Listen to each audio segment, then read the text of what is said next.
Welcome to The Explainer. Today, we're diving into something that shapes pretty much everything we do, but in ways we barely notice: energy demand. What's really behind our need for power? Well, spoiler alert, it's probably not what you think. So, let's kick things off with a question that, on the surface, sounds super simple. When you turn on a light or plug in your phone, are you really, truly demanding energy?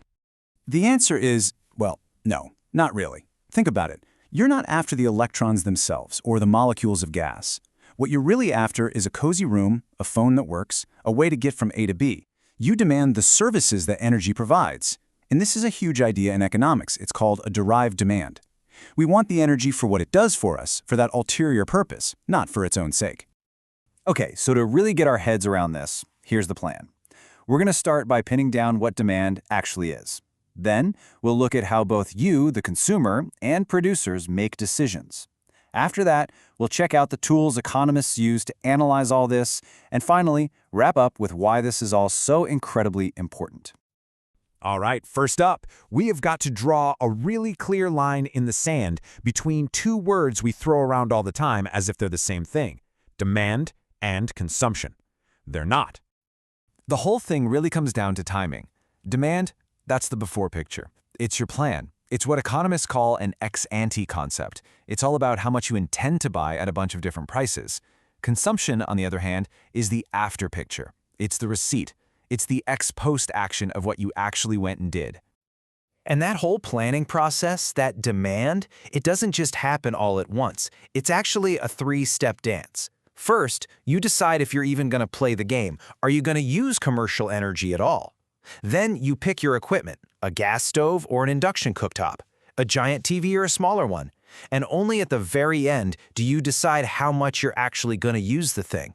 Each step builds on the last and shapes what you finally consume. So how does this actually play out for, a regular person? Let's zoom in and look at the choices one consumer makes. At its core, it's a classic economic puzzle. How do you get the most possible happiness, what economists call utility, when you've only got so much money to spend? All right, let's put you in the driver's seat. Imagine you've got $100. That's it. That's your entire budget for everything.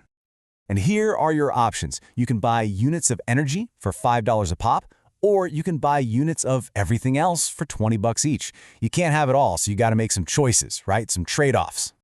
So after you do all the mental math to figure out what combination will make you happiest, you land on this. This is your sweet spot: 10 units of energy and 2.5 units of other stuff. It uses your whole $100 budget, and you're as satisfied as you can be. But, and there's always a but, right? Life happens. Prices don't stay the same. So what happens to your perfect little plan if the cost of energy suddenly leaps from $5 to 10? Well, you've got to go back to the drawing board. Your plan has to change. To get the most happiness now, you adjust, and you decide to buy only 5 units of energy, keeping everything else the same. And boom, right there, that's the law of demand in action. The price went up, so the quantity you planned to buy went down. Okay, so that's us, the consumers. But we're only half the story. Businesses, factories, entire industries, they're massive energy users too. But they're coming at it from a completely different angle. See, while you and I are trying to maximize our happiness, a business is playing a totally different game. They're trying to minimize cost. For them, energy is just another line item on a spreadsheet, an input, just like a new machine or an employee's salary. Their one and only goal is to find the absolute cheapest mix of all those inputs to make their product. So we've got individual people and individual businesses all making these little calculations. How on earth do economists take all of that and understand the big picture for a whole country? Well, they've got a toolkit for that, with 3 main ways of looking at the problem. They can start simple, just describing what's happening. They can break the changes down into all their little component parts. And they can build complex statistical models to try and predict the future. We're going to touch on the first 2. So that first one, simple descriptive analysis, can give us these really powerful single numbers, like elasticity. Take China back in the mid-2000s. Their economy was absolutely on fire. This number, 1.31, what does that mean? It means that for every single 1% their economy grew, their demand for energy shot up by 1.31%. That's a super tight, incredibly powerful connection. Now, decomposition analysis, that's where we start peeling back the layers of the onion to see what's inside. The first layer is what's called the activity effect. It's asking a pretty simple question. Did the economy just get bigger? If the whole pie grows, you're probably going to use more energy. This measures just that. The next layer down is the structural effect. This one's about what the economy is made of. It's not just one big blob, right? So if a country starts shifting away from energy-hungry factories and more towards service industries like tech or finance, well, its overall energy use might actually go down, even if the economy is growing. This measures that exact shift. And the final piece of the puzzle is the intensity effect. This is all about getting smarter. It's the tech factor. Are our factories using better machines? Are our cars getting better mileage?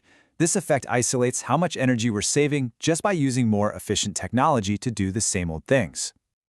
Okay, so we've waded through a lot of economic theory here. You might be wondering, what's the point? Why does any of this actually matter in the real world? Well, it matters a ton. Because if you can understand what's driving demand, you can start to steer it. This kind of knowledge is absolute power.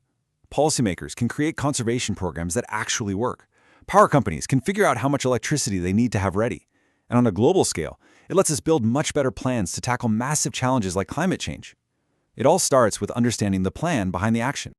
And that brings us right back around to where we started. This one sentence basically nails the entire concept. We don't want the kilowatt hour, we want the light it gives us. We don't want the liter of fuel, we want the trip to the beach it makes possible. The stuff we buy and the reason we buy it, that's what really defines our energy footprint. And that kind of leaves us with one big final thought, right? Every choice each of us makes, the kind of car we decide to buy, what temperature we set our thermostat to, all of it is one tiny tile in this gigantic global mosaic of energy demand.